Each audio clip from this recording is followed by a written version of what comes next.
دیکھیے سوال کا جواب ہم نے قرآن سے دینا ہے، چونکہ اس وقت ہمارے پاس دو حجتیں ہیں، ہم بڑے خوش قسمت ہیں، اللہ تعالیٰ نے دو امام ہمارے لیے رکھے ہوئے ہیں، ایک امام صامت ہے، ایک امام ناطق۔ امام صامت قرآن ہے، کلام پروردگار، یہ ہمارے پاس موجود ہے، اور امام ناطق زہرا کا بیٹا مہدی زہرا وہ بھی موجود ہے۔ صلوات بر محمد و آل محمد۔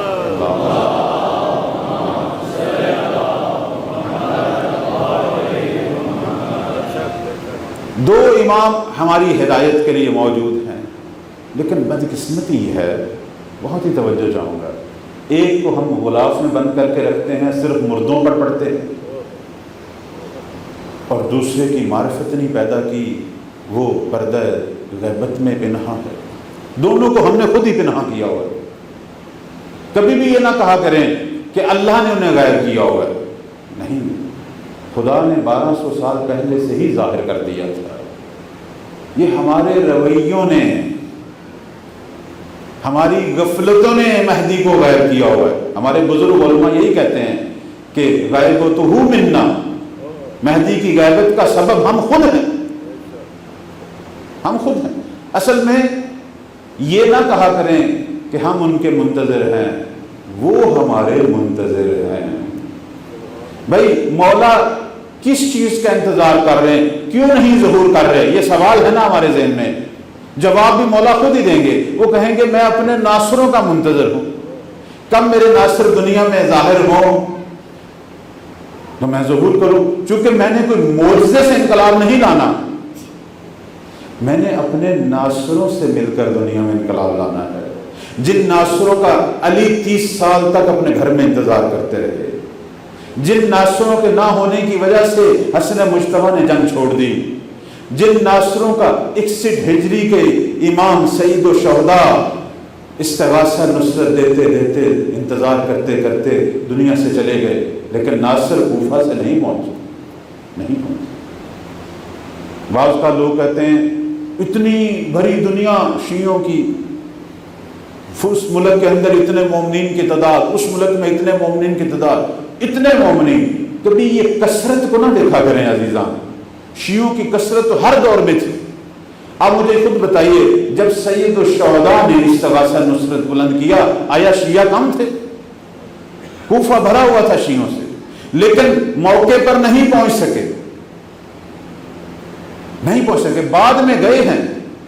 جب دنیا سے سید الشہداء جس حالت میں بھی گئے ہیں، جب چلے گئے، بعد میں لشکر توابین گیا ہے، آپ پڑھیں اپنی تاریخ، ہزاروں کی تعداد میں شیعہ گئے، پھر مختار کے ساتھ نکلے، قیام کیا، اور وہ سارے کام کیے، پھر وہ حکومت اپنے اختیار میں لی کچھ عرصہ تک۔ یہ 30-35 ہزار شیعہ کہاں تھے اس وقت جب زہرا کا لال کربلا میں استغاثہ نصرت بلند کی؟ نہیں تھے، لیکن یہی سوچ رہے تھے آج چلے جائیں گے، کل چلے جائیں گے، پہلے یہ کام کر لیں پھر وہ کام کر لیں۔ غفلتیں، دنیا داری، یہ ہمیشہ ہمارے اندر رہی ہے، جو ہمیں زمانے کے امام سے غافل کیے ہوئے۔ بہت ہی معذرت سے یہ ساری باتیں میں اپنے آپ کو کر رہا ہوں، ہم اپنے آپ کو کر رہے ہیں، ہمارے اپنے شیعوں کے دکھ درد ہیں۔ کسی شخص نے آ کے چھٹے مولا امام جعفر صادق علیہ السلام صلوات اللہ علیہ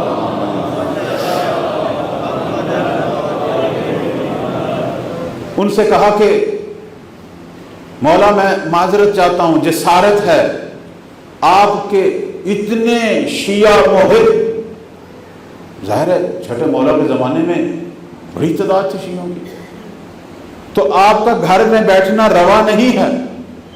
اگر آپ کے دادا کے پاس، دادا علی کے پاس اتنے شیعہ ہوتے تو آج عرب و عجم کا حاکم علی ہوتا، لیکن آپ کیوں گھر میں بیٹھے ہوئے؟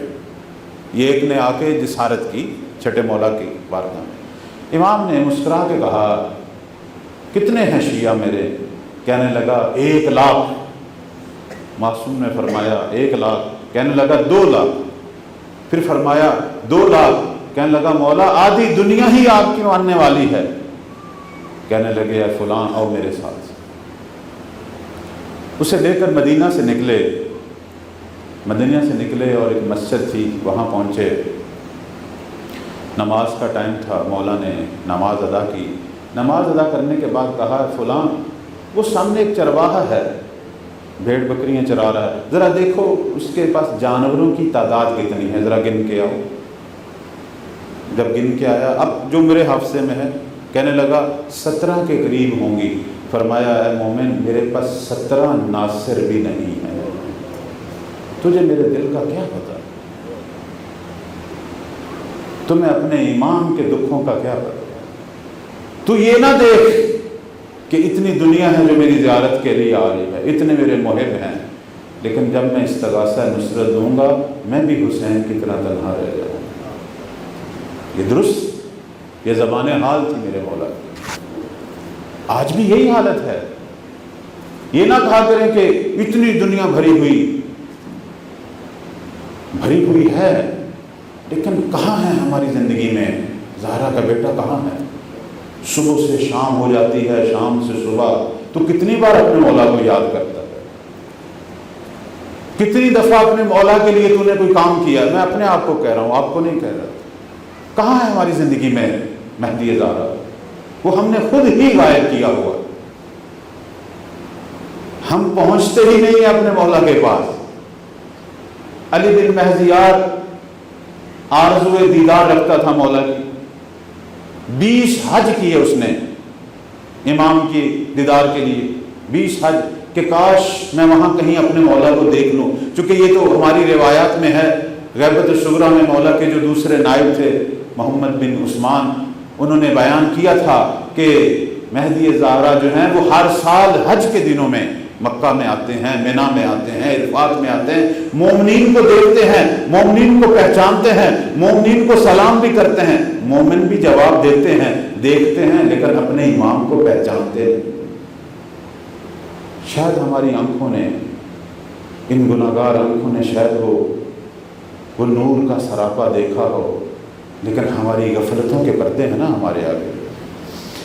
تو اب یہ 20 سال جاتا رہا حج کی طرف کہ شاید کسی بہانے سے اپنے مولا کا دیدار کروں، نہیں ہوا۔ اب مایوس ہو گیا، تو آخری حج جو اس نے کرنا تھا نہیں گیا، کہ دیدار تم کا ہونا نہیں ہے، حج تو میں کر چکا ہوں 20 دفعہ۔ اشارہ ہوا، خواب آیا کہ علی بن مہزیار آؤ، ہم اس دفعہ تم سے ملاقات کریں گے۔ فوراً گیا حج۔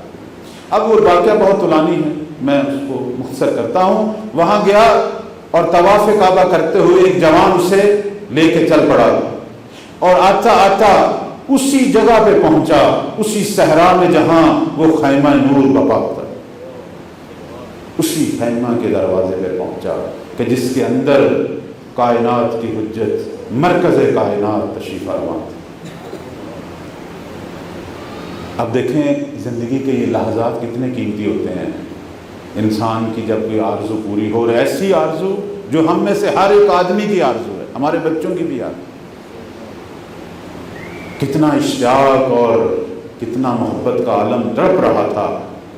چند لحظے بھی سخت تھے اس پر، چونکہ اندر سے ابھی اذن نہیں مل رہا، اور جیسے ہی اذن ملا خیمے کا پردہ اٹھاتا ہے، اور جب نگاہ پڑتی ہے مولا کے جمال پر تو آنکھیں نہیں ٹھہر سکتی، آنکھیں جھکاتا اور وہیں گر جاتا ہے، رونے لگ جاتا ہے۔ مولا کہتے ہیں علی بن مہزیار ہم تو کتنے سالوں سے تیرے منتظر تھے، تو نے آنے میں اتنی دیر کیوں لگا؟ بہت ہی توجہ چاہیے اپنے امام کے درد دل کو پہچانے۔ فرمایا اے مہزیار کے بیٹے تو نے اتنی دیر کیوں لگا دی؟ کہنے لگا مولا میں تو بڑے عرصے سے ڈھونڈ رہا ہوں، مجھے کوئی راہ دکھانے والا نہیں تھا۔ فرمایا کیسے تجھے راہ دکھاتے، کیسے تجھے میں نظر آتا؟ تم شیعہ لوگ تو صرف مال کمانے میں غرق ہو چکے ہو، تم لوگ اپنی دنیا میں غرق ہو چکے ہو، تمہیں صرف ایک ہی فکر ہے صبح سے شام تک کہ ہم کتنا کمائیں اور کہاں خرچ کریں، تمہیں میں کہاں یاد ہوں؟ اور اس کے بعد فرمایا تم لوگوں نے ایک دوسرے پہ رحم کرنا چھوڑ دیا۔ اللہ، یہ بڑی پرانی بات ہے، اور یہ ہماری زندگی کی کہانی۔ ہماری زندگی کی آج یہی کہانی ہے۔ کہاں ہے وہ زہرا کا بیٹا جسے ہم یاد کریں؟ کہاں ان کی معرفت کی بات ہے اور کہاں ان کی منشا کے مطابق عمل کی بات ہے؟ ہمیشہ یہ کہانی رہی ہے۔ ایک بہت بڑا اجتماع جو 40 کے موقع پہ ہوتا ہے، اللہ ہم سب کو بار بار وہ اجتماع دکھائے۔ اس اجتماع میں ایک سید بزرگوار کہتے ہیں، میں اسی وقت ہر میں سید الشہداء میں تھا، 20 کی رات جب کربلا شیعوں سے بھری ہوئی تھی۔ کہنے لگا میں اسی وقت وہاں تھا کہ ایک دم میری آنکھ لگتی ہے، اونگ آتی ہے، عالم مکاشفہ میں حرم کی فضا کو بدلتے ہوئے دیکھتا ہوں یہ حرم اتنا نورانی ہو گیا ہے، چونکہ مرکز نور مہدی ہزارہ وہاں بیٹھے اپنے جد کی بارگاہ میں عزا کر رہے ہیں۔ تو کہتا میں ان کے پاس پہنچتا ہوں، کہتا ہوں مولا اتنے شیعہ آپ دیکھیں، کربلا شیعوں سے بھری ہوئی ہے، مولا آپ ظہور کیوں نہیں کرتے؟ تو مولا نے وہ دردناک جملہ میرے مولا کا کہنے لگے، اے سید مجھے یہ بتا، یہ وہ جگہ ہے جہاں اللہ کوئی دعا رد نہیں کرتا، ساری دعائیں قبول کرتا ہے، لیکن میرے شیعہ اپنے اپنے دکھ درد تو اللہ سے کہہ رہے ہیں، میرے ظہور کی دعا نہیں مانگ رہے۔ حقیقت بھی یہی ہے عزیزان، ہم جب بھی مقامات مقدسہ کی طرف جاتے ہیں ایک بہت بڑی لسٹ ہمارے پاس ہوتی ہے دعاؤں کی، پتہ نہیں کون کون سی دعا ہم نے مانگنی ہوتی ہے وہاں جا کے، اور مانگتے ہیں۔ اور اس امام کی جس کی امت ہیں اور جو ہمارا منتظر ہے، اس کی دعا اگر یاد آ جائے تو آخر میں کہیں ہم مانگ لیتے ہیں، اگر یاد آ جائے تو جس امت کی آخری دعا زہرا کے لال کے ظہور کی دعا ہو، اسے تو یہ اعتراض نہیں کرنا چاہیے نا کہ وہ کیوں نہیں ظہور کرتے، چونکہ تیری پہلی ترجیح نہیں ہے۔ وہ تو اس ملت کے لیے ظہور کریں گے کہ جو اللہ کی بارگاہ میں یہ کہے گی کہ خدایا ہمیں کچھ نہیں چاہیے، صحت تیری نعمت ہے، اولاد تیری نعمت ہے، پیسہ تیری نعمت ہے، تو دے دے، تیرا شکریہ ادا کرتے ہیں، نہیں دے گا تو پھر بھی ہم شاکر ہیں، لیکن ہم سے یہ برداشت نہیں ہو رہا کہ زمین پر زہرا کا بیٹا قدم اٹھا رہا ہے اور ہم اسے دیکھنے سے محروم۔ جب یہ لوگ آئیں گے اس وقت زمانہ ظہور کے آثار بھی نظر آئیں گے۔ صلوات پڑھیں بار محمد۔